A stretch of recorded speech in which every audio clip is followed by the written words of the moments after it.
Capítulo 2. Rastros na neblina.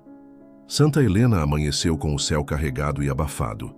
Uma névoa fina rastejava entre os telhados das casas antigas e as árvores do centro histórico, como se a cidade inteira prendesse a respiração desde o desaparecimento de Isadora Albuquerque. Na sede da DCC, Lucas Montenegro observava em silêncio o fluxo de notificações no sistema da central. Os canais de comunicação interna fervilhavam com relatórios parciais. Movimentações bancárias, registros de chamadas, requisições de câmeras de segurança. Ele tomou um gole de café já frio e se recostou na cadeira. Tudo parecia correr, como qualquer outro caso de desaparecimento em famílias ricas. Exceto pelo ritmo. Era como se cada peça demorasse a se encaixar, como se as respostas não quisessem ser encontradas. No corredor, o delegado Freitas lhe fez um sinal discreto. Havia jornalistas do lado de fora, tentando arrancar qualquer detalhe do caso. A imprensa ainda não tinha confirmado oficialmente o sumiço de Isadora, mas os rumores haviam escapado pelos becos da cidade como fumaça por frestas antigas. Lucas apenas assentiu. Sabia que era questão de tempo até que tudo virasse espetáculo. E por isso o tempo era seu maior aliado e seu maior inimigo. Decidiu então retornar à mansão Albuquerque, mas com um foco diferente. Ainda havia uma peça no tabuleiro que não havia sido ouvida de verdade. A irmã mais nova, Manuela, encontrou a menina sentada nos fundos da casa, em um canto discreto do jardim, desenhando com lápis de cor em um caderno escolar. A presença dela destoava completamente do ambiente carregado que pairava sobre os adultos. Lucas se aproximou devagar, mantendo o tom de voz baixo. "Oi, Manuela. Posso sentar com você?" Ela assentiu com um movimento tímido, sem desviar os olhos do desenho. "O que está desenhando?" Ele perguntou, mais para aquecer o ar do que pela resposta. "Um lugar que eu imaginei, onde não tem gritos nem choros", respondeu sem hesitar. Lucas fez uma pausa breve. A sensibilidade da resposta o atingiu mais do que esperava. "A Isa costumava desenhar com você também?" "Às vezes. Mas nos últimos dias ela estava diferente, mais quieta, e chorou uma vez." Manuela levantou os olhos pela primeira vez. "Eu vi, ela estava trancada no banheiro. Estava com o celular na mão, chorando muito. Mas quando me viu, parou e sorriu. Disse que era besteira, que era só saudade." Lucas registrou cada palavra, mas seu rosto permaneceu neutro. "Saudade de quem?" ela disse. Ela não disse. "Mas eu acho que era do Tiago." Ele não respondeu. Apenas tocou de leve no ombro da garota antes de se levantar. De volta à mansão, foi recebido por Helena, que parecia ainda mais abatida. Seus olhos estavam vermelhos, as olheiras profundas, e havia um tremor sutil em suas mãos. Ela tentava manter a compostura, mas o desespero se agarrava a cada gesto. "Eu achei isso, Sr. Lucas", disse com a voz trêmula, segurando um objeto contra o peito como se fosse sagrado. "A gente encontrou no fundo de uma caixa, enquanto tentávamos arrumar o quarto. Eu não sei se tem valor, mas talvez ajude. Estava escondido sob uma pilha de caixas. Achamos isso. Era da época do colégio. Pode ser bobagem, mas talvez ajude." Lucas levou o caderno consigo. No carro, antes de sair, folheou algumas páginas. Havia poemas curtos, listas aleatórias, trechos de músicas, mas também pensamentos soltos. "Às vezes só sumir parece paz. Ninguém me vê como eu sou, só como querem que eu seja. Ficar calada é mais fácil do que explicar tudo." Palavras de alguém que lutava com pressões invisíveis. Para o público, era um mergulho no coração de uma jovem sufocada pela imagem que precisavam que ela mantivesse. Para Lucas, era mais uma peça. Antes de sair, Lucas cruzou com Camila, a governanta, na varanda lateral. Ela segurava um buquê de flores murchas nas mãos. "Senhor Lucas", chamou hesitante. "Eu não sei se isso ajuda, mas tem uns dias eu vi um homem parado na calçada do outro lado da rua. Estava de capuz. Ficou ali por uns minutos olhando para a casa. Eu achei estranho, mas pensei que era só alguém perdido." "Quando isso aconteceu?" ele perguntou atento. 2 dias antes da Isa sumir, quase no mesmo horário que ela costuma sair para caminhar. Lucas agradeceu, não perguntou mais nada, mas no fundo sentia a trilha se alongando.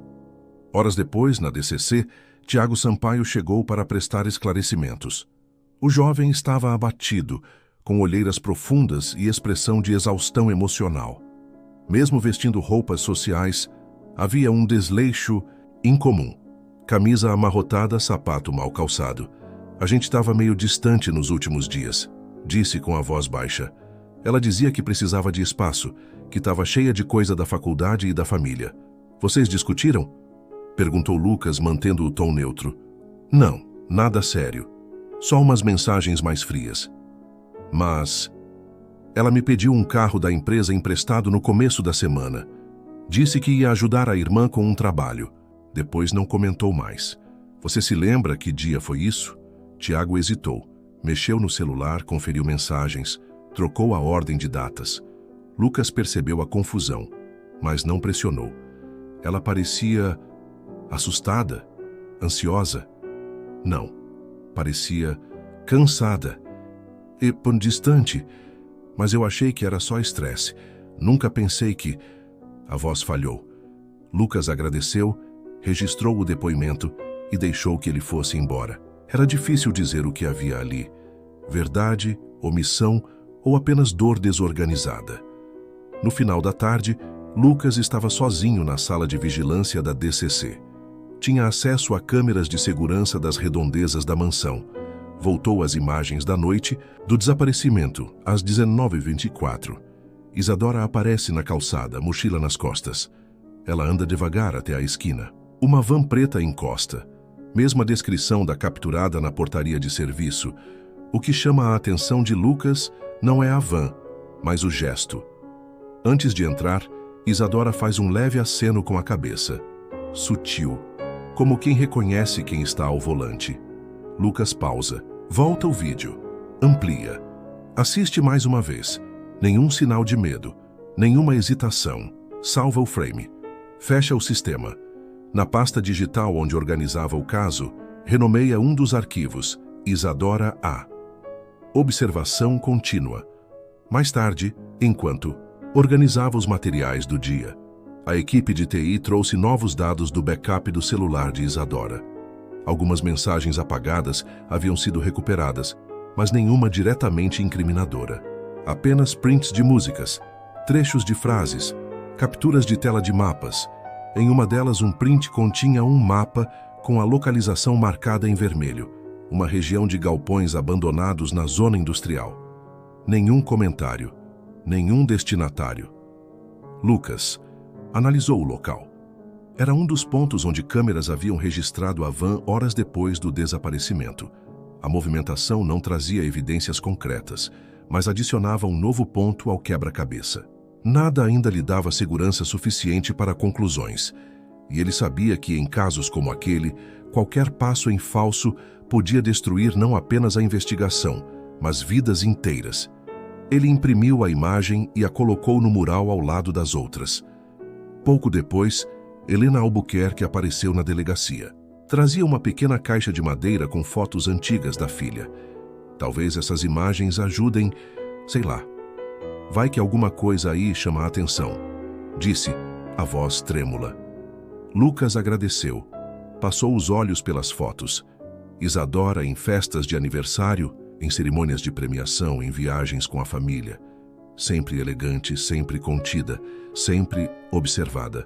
Em uma das imagens, ela aparece em um canto, olhando diretamente para a câmera com uma expressão indecifrável. Ele observou por alguns segundos a mais do que o necessário. Depois aguardou com as demais. Mais tarde, sozinho, Lucas retornou à mansão. Com permissão dos pais, entrou no quarto de Isadora uma última vez naquela noite. Sentou-se diante da escrivaninha, observando o reflexo de si mesmo no espelho. Sobre a mesa, um porta-retratos tombado. Dentro dele, um bilhete escrito à mão. A pior solidão é viver rodeada de gente cega. Lucas não comentou. Apenas recolocou o porta-retratos de pé, girando-o discretamente para o lado oposto. Nada. Dizia com todas as letras o que estava acontecendo, mas ele começava a entender melhor o padrão. E talvez onde aquela trilha de silêncio queria levá-lo. Se essa história mexeu com você, deixa o like, comenta o que achou e compartilha com alguém que precisa ver isso. Não esquece de se inscrever no canal Entre Sombras e ativar o sininho para não perder o próximo capítulo. Cada episódio te leva mais fundo. E nas sombras, nem tudo é o que parece.